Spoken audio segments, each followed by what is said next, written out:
Hai guys, semoga masih semangat dan dalam keadaan sehat selalu.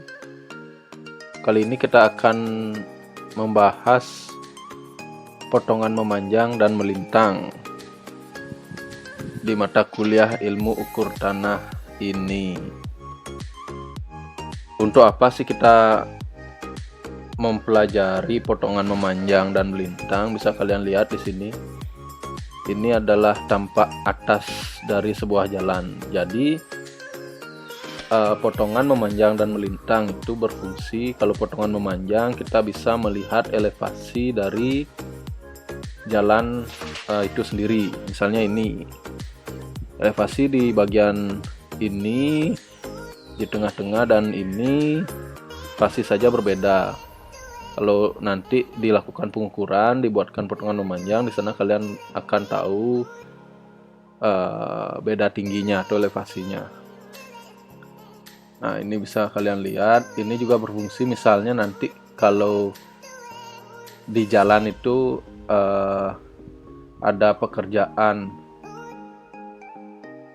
pemeliharaan, nah itu diperlukan data elevasinya nanti. Atau pembuatan trotoar, mungkin misalnya jalannya ini dibuatkan trotoar di pinggirnya, ya itu udah artinya kita perlu melakukan pengukuran untuk mencari beda tinggi atau elevasinya. Nah, ini sepintas ada gambar rencana dari sebuah penampang jalan. Ini tampak atasnya juga bisa kita lihat. Mungkin ini kebetulan gambar rencana untuk trotoar. Nah, terus ini potongan jalannya. Ini namanya potongan melintang. Jadi kelihatan ini penampang jalannya. Di sini ada saluran kelihatan di sini. Lalu di sini ada potongan memanjang. Nah, ini dia dari titik ini dan ini kelihatan dia elevasinya, ada tinggi, ada rendah, ada tinggi lagi, rendah lagi. Nah, inilah yang kita akan pelajari. Nah, di pembahasan kali ini saya coba buatkan sebuah gambar penampang dari suatu area. Nah, inilah yang akan kita cari elevasinya. Dalam mencari elevasi, di sini saya bagi dia menjadi ada titik A, titik 1, titik 2, titik 3, dan titik B. Jadi jarak antar masing-masing titik ini kita anggap saja 50 meter nanti. Nah, inilah yang kita akan coba cari. Gimana sih caranya kita bisa tahu elevasinya antara A ke 1, antara A ke 2, dan seterusnya nanti.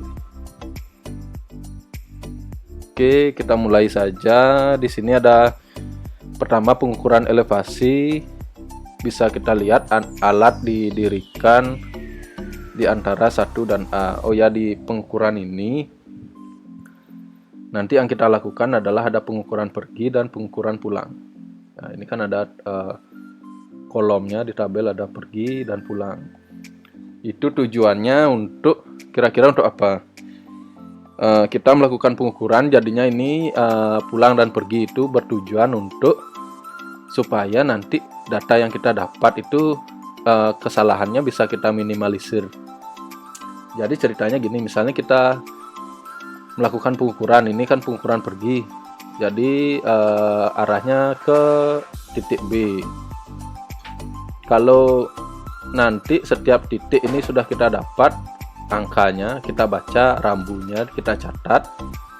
Nanti sewaktu pengukuran pulang, di sanalah kita bisa untuk mengecek kembali kira-kira bacaan kita sudah tepat atau ada kesalahan.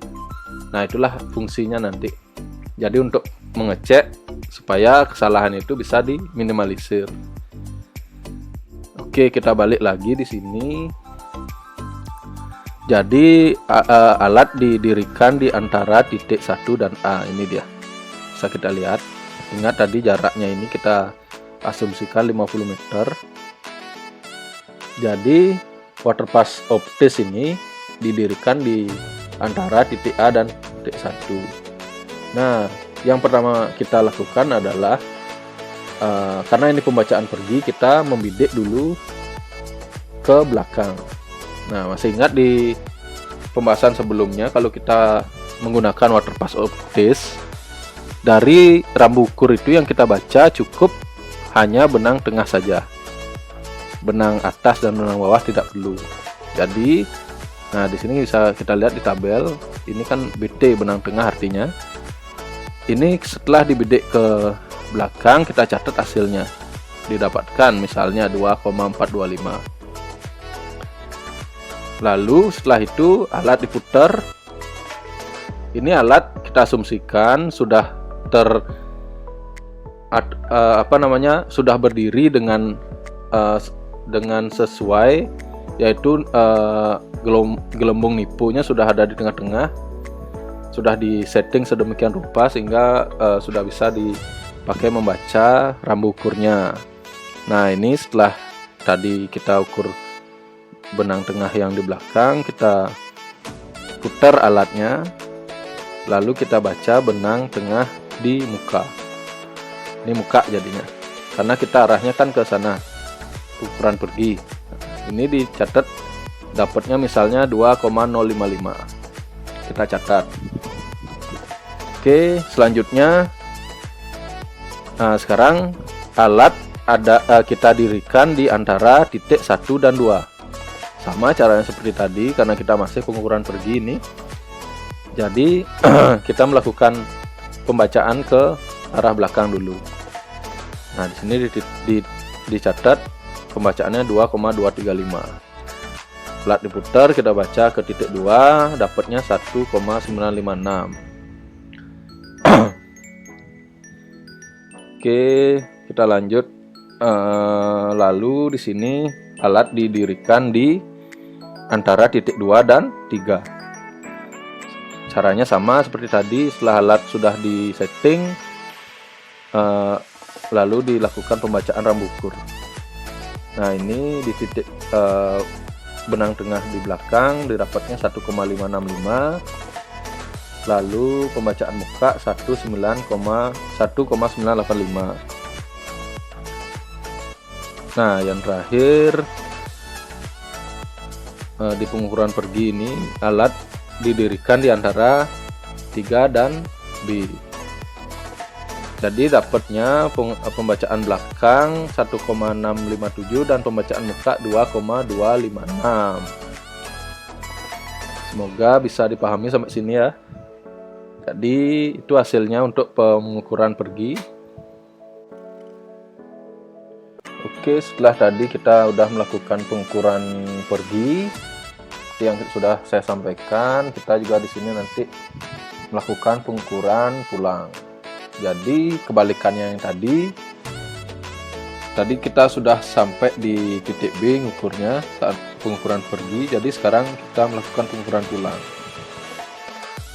Jadi alat itu kita setting di antara titik 3 dan B. Sama dengan tadi pengukuran pergi cara membacanya, cuma bedanya yang sekarang jadi yang di sebelah sini jadi belakang, yang di sini jadi muka. Nah, di sini kita baca rambu belakang dulu, benang tengahnya dapatnya 2,195. Kalau kita cross check dengan benang muka tadi saat pengukuran pergi, karena ini kan pembacaannya di sini juga. Kalau kita cek ada di sini kita dapatnya ada perbedaan, cuma perbedaannya hanya di belakang koma. Jadi bisa kita lihat ada perbedaan, cuma tidak terlalu signifikan. Nah, terus di pembacaan muka di titik 3 dapatnya 1,585. Ini kita cross check lagi dengan yang tadi pengukuran pergi di belakang, ada juga perbedaan, cuma tidak signifikan. Kalau kita lihat tadi 1,657. Oke, lalu dilanjutkan lagi dengan pengukuran pulang di antara titik 2 dan 3, sama alat disetting di antara titik ini. Pembacaan belakang kita lakukan di titik 3 dan pembacaan muka di titik 2. Dapatnya di sini pembacaan belakang 2,015 pembacaan 2 1,525. Nanti kita cross check lagi di sini lebih lanjut, nanti kita lihatlah perbedaannya seberapa sih. Makanya kita ada nanti beda tinggi rata-rata di sini. Oke, selanjutnya sama, kita sekarang berdirinya di antara titik 1 dan 2, dibaca ke belakang dulu, dapatnya 2,025, lalu benang tengah muka dapatnya 2,265. Nah ini pembacaan terakhir, pengukuran tulang di antara titik A dan titik 1.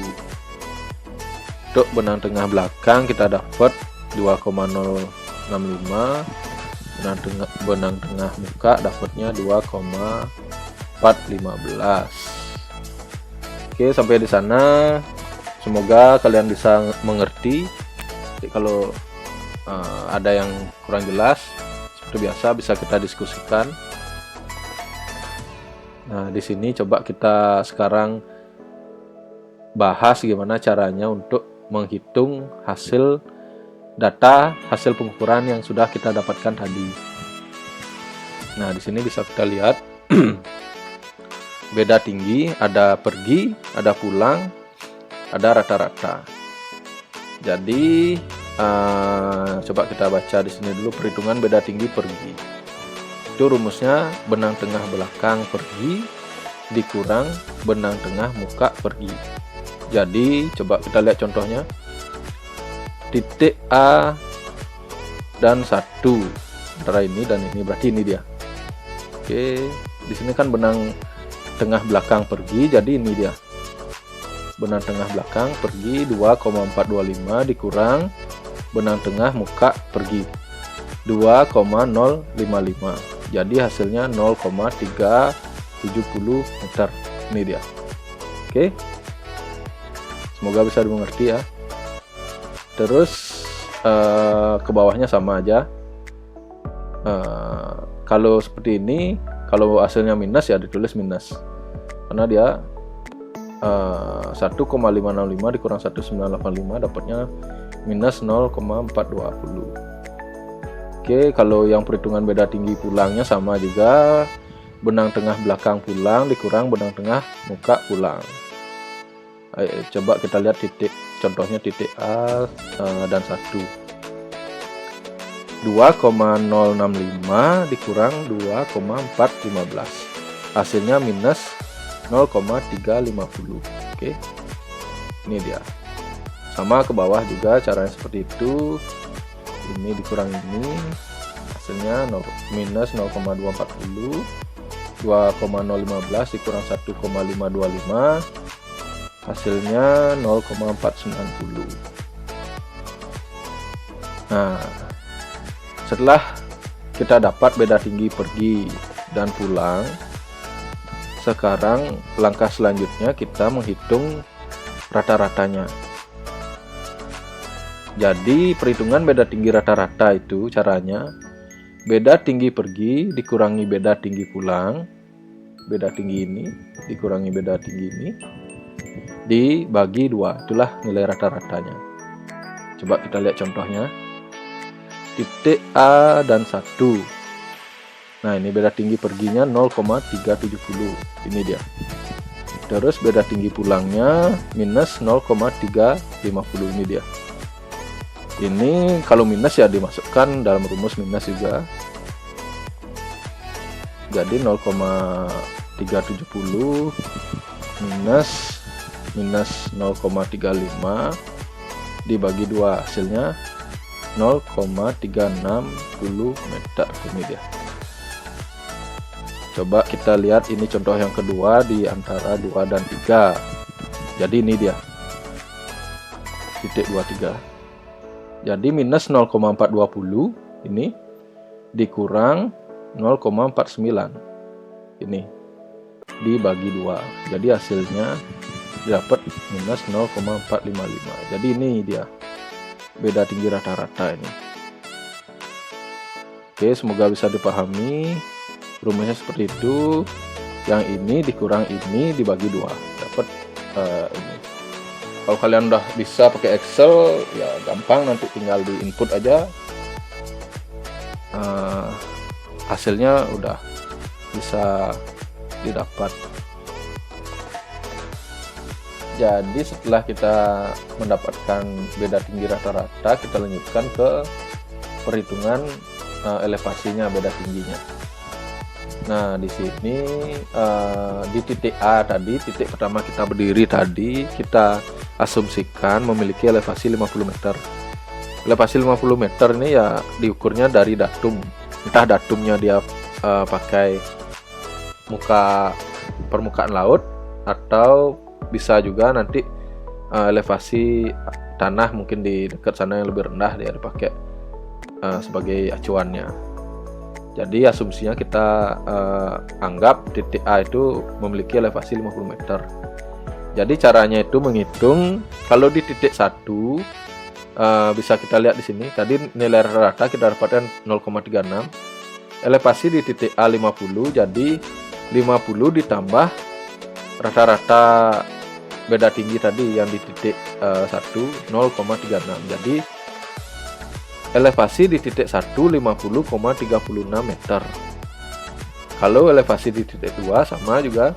Jadi di titik 1 dia 50,36 ditambahkan sekarang dengan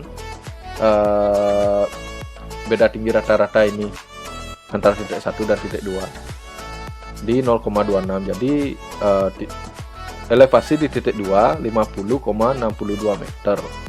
Begitu juga di titik 3. Kalau titik 3 bisa kita lihat 50,62 elevasi di titik 2 ditambah dengan rata-rata beda tinggi elevasi yang kita dapatkan di antara 2 dan 3 tadi di titik 3. Jadi 50,62 ditambah minus 0,455 dapatnya 50,16 meter. Kalau di titik 3 ke B itu 50,16 ditambah minus 0,650 kita dapat sama dengan 49,56 meter. Ini dia 50,16 ditambah ini hanya segini. Jadi elevasi di titik B itu 49,56 meter. Oke, semoga kalian bisa memahami sampai di sini. Terus yang terakhir ini, nah ini tugas buat kalian supaya bisa lebih memahami. Nanti juga kalau emang belum gini bisa diulang, diputar videonya tuh kita diskusi. Jadi tugas kalian itu sama, ya menghitung beda tinggi juga. Sama seperti tadi, cuma di sini supaya kalian semua kerja kita sesuaikan sedikit. Jadi ketentuannya yang pertama, semua pembacaan benang tengah atau BT ditambah dengan nomor absen. Nah ini dia semuanya ini 1 2 3 4 1 2 3 4 1 2 3 4 1 2 3 4 semua ya. Coba kita lihat contohnya absen 1 2,425 ditambah 0,001. Jadi diambil 3 angka di belakang koma ya, penambahannya itu. Jadi 2,426. Nah, kalau dia 2 digit absennya seperti ini, 2,425 ditambah 0,015. Jadi 2,440. Ya. Ini dia. Dan seterusnya nanti di sini juga kalian tambahkan, absenmu tambahkan. Terus ketentuan yang kedua, tinggi elevasi. Tinggi elevasi yang di sini di titik A. Tadi kan kita asumsikan 50, jadi sekarang ditambah nomor absen kalian. Kalau absen kalian 1, 50 tambah 1 ya 51 meter dia jadinya. Kalau absen kalian 15, 50 tambah 15 jadi 65. Jadi di sini dia menyesuaikan sesuai absen, nanti tinggal dilanjutkan ditambah seperti tadi itu. Oke. Kalau masih kurang jelas atau memang ada yang perlu didiskusikan, silahkan nanti dilempar atau dikemukakan di grup WA kelas. Nanti di sana kita diskusi lebih banyak lagi kalau memang masih ada yang kurang jelas atau kalian belum mengerti. Oke, untuk pembahasan kali ini saya cukupkan mungkin sampai di sini. Sampai jumpa nanti di pembahasan selanjutnya. Nanti di selanjutnya kita akan bahas tentang penggambaran dari data, kan udah kita olah nih, udah dapat hasilnya. Nah, dari data itu nanti kita lakukan penggambaran sehingga nanti kelihatan dia garis beda tingginya, garis elevasinya antara titik A ke B. Oke, saya cukupkan sampai di sini. Terima kasih.